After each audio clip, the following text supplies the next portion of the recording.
you guys, welcome back to the channel. So today I'm going to be talking about my no spend. So in around January, if you're new here, around January, I decided I was going to do a no spend week every week. So basically for me, what that meant was I would be spending 1 day a week. And so we're going to talk about how that's going and if I'm going to continue doing it, all the things that go along with that. And I want to know down in the comments, have you done any no spend challenges? This wasn't necessarily a challenge for me. I was wanting to make it a lifestyle. Like as a general rule, this is what I do. So that's what I want to talk about. Okay, so in January, I decided that I would be spending money only 1 day a week, right? And the reason for that was obviously to save money, but mostly to be more intentional with the money that I am spending. So, you know, I mean, we all decide, oh yeah, I should get some of those. And we just go on Amazon, we grab it, or while we're in town, we think, oh, let's just stop by wherever and pick this up because I need it, want it, fill in the blank, right? Well, my thought on it is that if I'm more intentional, I will naturally spend less money, right? And for the most part, that has been exactly what has happened.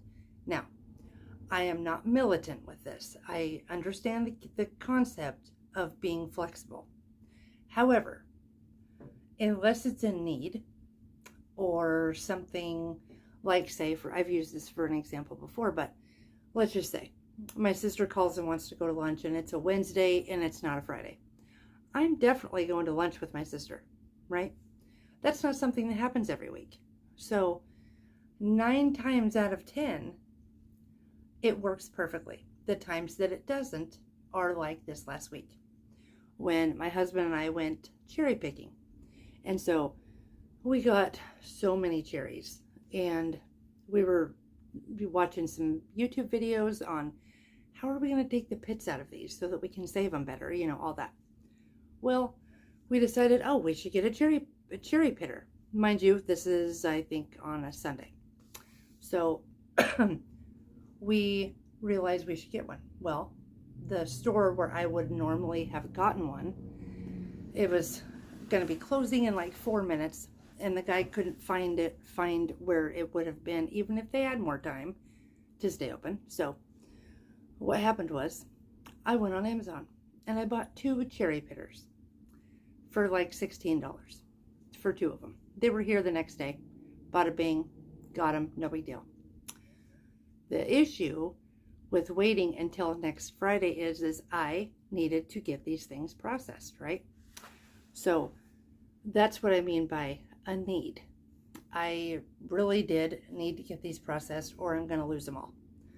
And I wasn't about to do that considering we were just out in 85-degree weather picking these cherries for like 2 hours. So yeah, failure was not an option. So what we did, we got the cherry pitters, but it got me thinking about that. Like, there's so many people who are, like what I was saying earlier, militant about their budget, about whether or not they're going to spend money on X, Y, and Z. They're militant about their grocery budget. They are so, they're, so unwavering with what they're going to spend their money on that they really wind up missing out on some things that, I mean, we have money to use, right? We all have money. We all figure out what we're going to do with that money. I want some of that money to be spent on some things that bring me some joy, that I love. I want to do things with my family. I don't want to be so frugal that I can't spend a penny, right? For one thing, that's awful. For everybody else around you, it causes a lot of problems. For 2, yuck, nobody wants to do that. Nobody wants to be, no, I don't know how to explain it. Nobody wants their money to be that specific. Now, for me, the best way to thwart that, and so that I don't blow my budget on things, is I have a miscellaneous envelope, and I have a household envelope, and I have a personal envelope. And each month I put money into each of those envelopes, and they catch what I consider like overflow things. Like, we had no idea that we were going to need cherry pitters, for example. No idea. That came right out of left field. But it could come out of our household envelope because it's something for the household, right? My husband wound up, we did not have this in the budget, but it wound up being that he had an appointment to get his haircut. She had to cancel. She had to reschedule semi-last minute within a week or so. So that came out of our personal envelope. These things that just come up, right? And then the miscellaneous envelope. Sometimes we will use that money to go out to eat. And when my husband's home, like on the weekends, I am not really paying too close of attention to the fact that it's not Friday for me to spend money. And so if we do want to go to breakfast, we go. If, the kids want to go somewhere or whatever, we'll go, even though it is not my one spending day. So I just want this to be kind of encouraging. We do not have to be hell-bent, right? When we make a plan, we don't have to have it be so rigid that takes all the fun out of everything. We don't know what's going on as far as how we're going to pay for this and blah, blah, blah.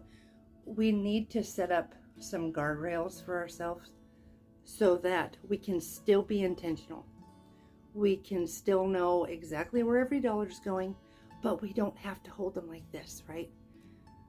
There's a saying, it's something about holding your fist, nothing can get out or in. And if you hold your hand more so like this, money can flow in and out of it. I can't remember the saying. There's a saying. If you know, let me know down in the comments what it is. But I just want to be encouraging. We can do this. We can do it. It doesn't have to be perfect. We can go with the flow. We can be kind of fluid with it. And we can be adjustable. And we can just go with the flow for a lot of it, And so that's what I want to talk to you about.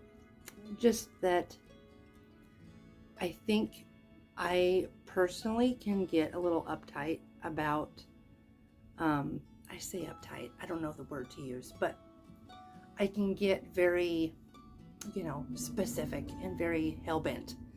And because this is a plan I made, blah, blah, blah. My husband has helped me see that there's no reason for doing that.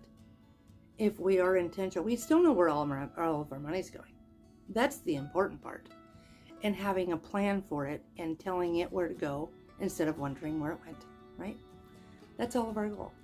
We don't have to be so frugal that we can't spend a dime. But at the same time, we don't want to be frivolous and always going on Amazon and buying something at the drop of a hat. Now, I do have to say, having the idea of spending money only on one day a week, really what it did, and which is what I was hoping it would do, is it would break that habit of, oh, I'll just go grab one. Oh, whatever.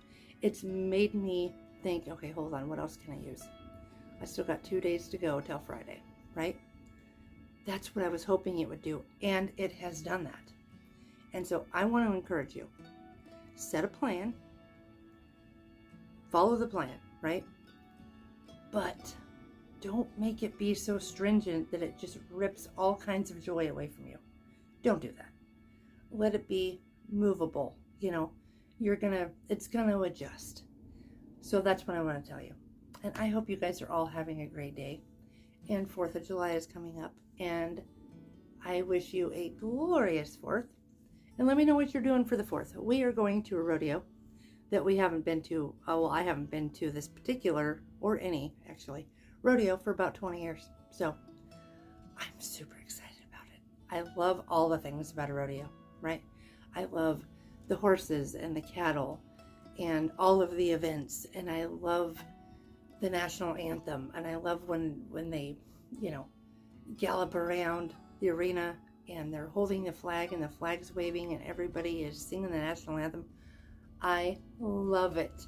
So anyway, let me know what you're doing for the 4th, and I will see you in my next video.